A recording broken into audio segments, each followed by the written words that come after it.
Hey guys, my name's Crystal Kenny, and I'm in love with creating. All things artistic and imagination involved. I'm an American girl who chased her creative dreams all the way to Paris, France, making a living using photography. This podcast takes you inside the stories of all the artsy folks I've met along the way and gives you that extra push to discover your creative gifts. The desire to create is deeply inside each and every one of us, and I give you the tools and inspiration to find a new way of living a more creative life. This is La Vie Creative, the podcast.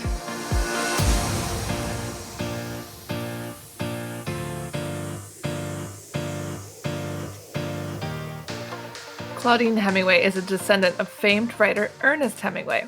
We bumped into each other at a party and decided to team up and dive deep into French history, but with a twist, by bringing a spotlight to those lesser-known creatives in France. This is History with a Hemingway. Welcome back to Paris History Avec a Hemingway. Today we are talking about Rose Bertin. And if you're like me, you don't know who she is. So let's find out from the lovely Claudine. Well, we have actually talked a little bit about her before, if you remember our Marie Antoinette episodes. We talked a lot about Marie. Yes, and this is going to be the beginning of a multi-week episodes that are all going to be about the ladies around Marie Antoinette. Oh, I like this. Yeah, so this is really good because there's a couple ladies that are kind of more famous that were around her, that actually a lot of people have asked if we were going to do episodes about them, and they've been on our list. And so now this is it. This is the moment. I'm so excited. Yeah. So Marie Rose Bertin was born July 2nd, 1747 in Abbeville. She was born, it's in the north of France. Her father, Nicolas Bertin, and her mother was Marie Marguerite Maguignon, who worked as a nurse, but began working in a clothing factory when she was younger. At 16 years old, after her father died, Rose moved off to Paris and took a job at a store called the Trait Galant, working for Mademoiselle Pagalle, who worked with many of the ladies of the court of Louis XV. Oh, that's where Pigalle comes from. Well, this is Pagalle with the A. Pigalle is Jean-Baptiste Pigalle was an artist. And he actually, side note, if you go into Saint-Sulpice, the Virgin Mary that's in the very back of the church, and those amazing holy water fonts that are the huge shells on the marble bases, Pigalle did that. Oh, this is all such good information to have. Yeah, so Pigalle, the sex district of Paris, poor Jean-Baptiste, nobody knows who he is. They just know the area that he's It's changed a little bit. It's changed a little bit. But at a very early age, she had a real talent for adorning dresses for ladies. At that time, it was kind of more important to what you covered dresses with than actual dress. Because at that time, the form of the dresses were all pretty similar. I mean, it wasn't like now where it's like, I want the A-line or a wrap, or, there wasn't like all the options. Mm-hmm. So to make them different, it was how they were adorned and covered. So at that time, people were using ribbons and jewels and, feathers and lace, all these different things. So she started working in this boutique, and that's what she started doing. And the women loved it. Her boss, Mademoiselle Pagalle, loved it as well. And so she, definitely started getting a lot of attention pretty early on.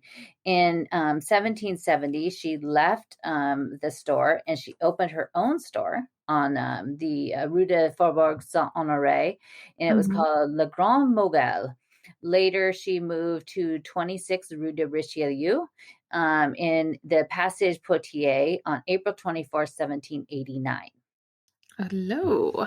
Yeah, and it's this little tiny passage that basically connects the back, I think it's the Rue de Beaujolais. I can't remember what the name of it is, but it's the back street that goes behind the Palais Royal. It's this little tiny passage that's like 10 steps and you're already out of it, but that's where her store was.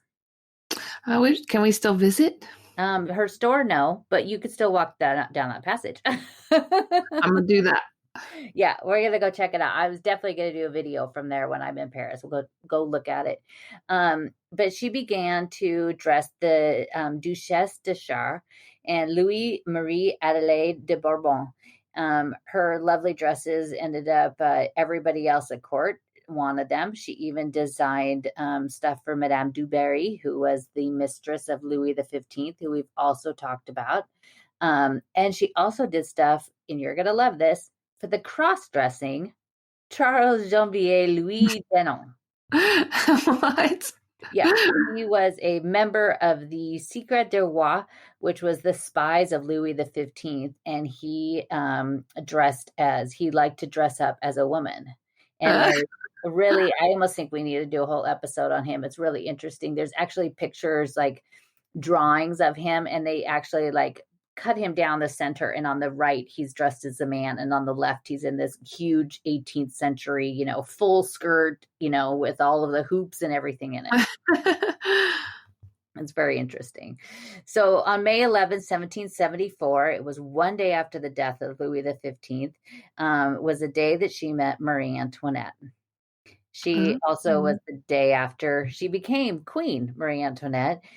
She was introduced to her by the Duchess de Chartres at the Marly Chateau. Nice. No longer there. They became very close very quickly. And Marie Antoinette, she didn't have a lot of people she trusted. She was rather young, as we know.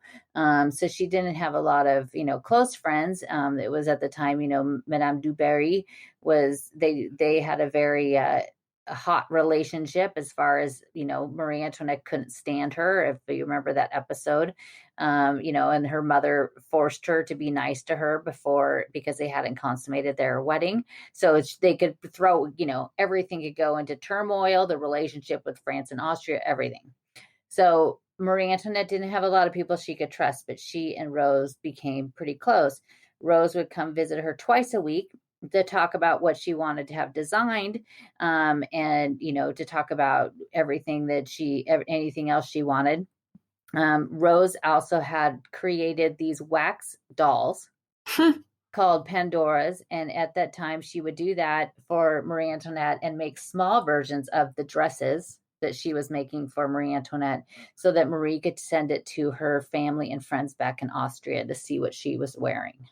Wow, that sounds kind of creepy, but cool at the same time. I know, it does sound, and there was actually some of them were like huge. Like there was a small version of like a Barbie doll size, and then some of them were like a small child size. It sounds like The Hills Have Eyes or Texas Chainsaw. It's kind of strange. But Marie Antoinette, wasn't her only client. She had over 1,500 different customers. That was before the revolution, that she designed for art actresses, the aristocracy, and different queens. The Queen of Sweden, Spain, Portugal. She was designing clothes. Like everybody in Europe knew about her.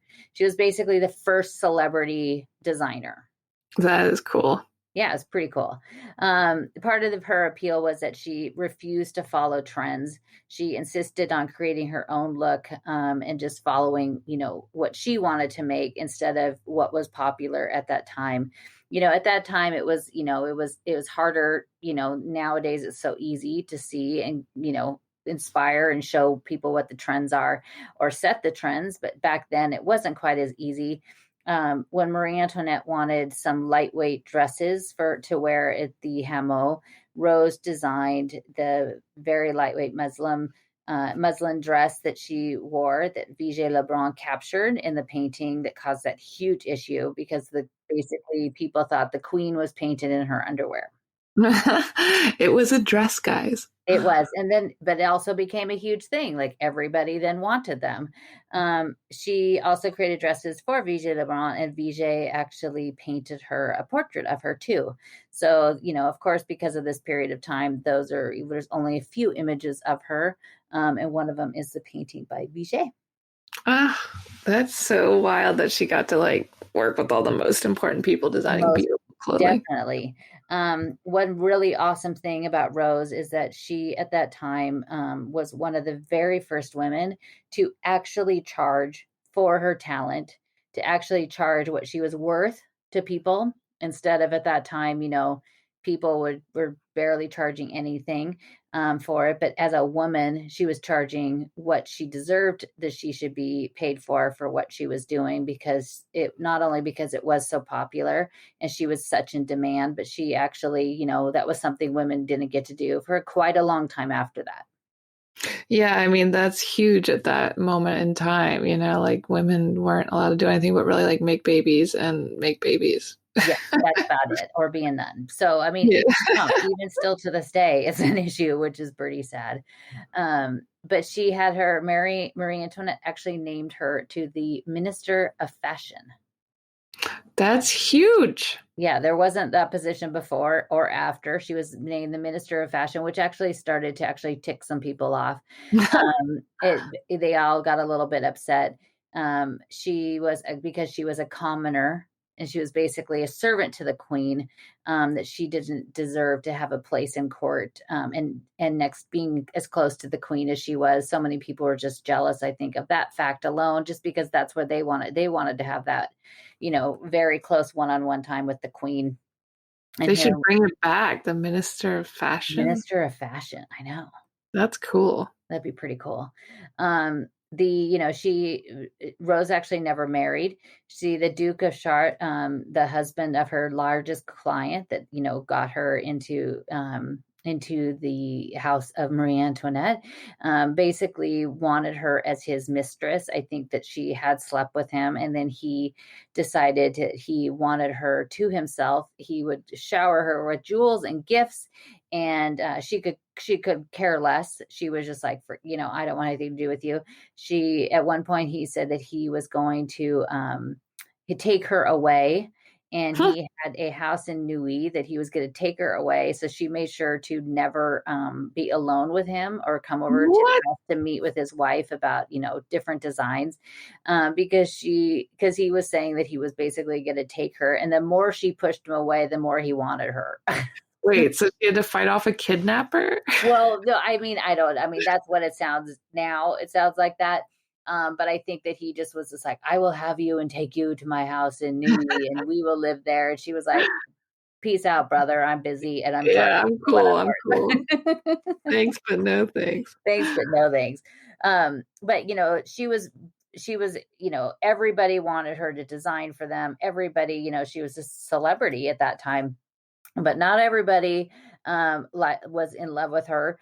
There was another person, Madame Quignot, who lived in the Palais de Louvre. She wanted an exclusive design that Rose made, and she had sent a letter to Rose saying, you know, I would like you to come over and sit with me and design something. And Rose just blew her off, didn't respond to her. So Madame sent one of her servants over there with a letter and said, like, how dare you not respond to me? And then Rose still blew her off. It got all the way to Marie Antoinette, and Marie Antoinette was like, just go see her. Just like, get this over with. Just go see her. And so Rose went to go see her, and the lady just berated her the whole time, saying basically like, you're such a class below me. How dare you? And Rose just got up and left. A class below me. Yeah. So it's kind of ridiculous. But she didn't just design clothes. She also designed hairstyles. And there was a very popular at the time. She created what was called the poof. The poof was basically this crazy hairstyle that I think is what most people, when they, you know, if they're going to go dress up as Marie Antoinette for Halloween, this hairstyle is what everybody thinks it did at the time. So it was basically, sometimes it could be up to 3 feet tall, sitting on the top of your head. She would use basically wires and almost create a structure that their hair could be wrapped around. They would also include objects. So it could sometimes include ships, birds' nests, birds itself, butterflies. Sometimes it would have real butterflies or birds in it. What about these poor birds? Wouldn't they poo in their hair? I know, poor things. I have no idea. There's just a lot of strange things about it. I mean, just the fact that it has this structure, this inner working structure, that Yeah. basically built the Eiffel Tower inside their hair. But it became this huge thing. There was actually a very famous one she did that looked like a giant ship. That basically is, very well known. There was another one that Marie Antoinette actually asked her to create. It was the inoculation poof. The And inoculation poof. yeah, this is very fitting. Maybe we should bring this back now, because she had this designed to inspire Louis the 16th to get his vaccination for smallpox. Oh my gosh, what? I mean, that is a little strange that you're like, okay, I need this hairstyle, and this is what it needs to say. Get vaccinated. We should totally bring that back, considering Macron was just on the TV tonight being like, please get vaccinated. We can like bring the hairstyle back. I know it would be like 3 feet tall and have like syringes in it. I mean, that's just very strange. I think Macron should wear it, and then maybe he could influence everybody. Yeah, there you go. Yeah, it's just very strange. But it must have influenced him, because he did get the smallpox. It worked. The hair worked. Yeah. She also would work with Marie Antoinette when sometimes she wanted to sneak away and go into Versailles, especially when she was in the younger years, to go to Versailles for a party.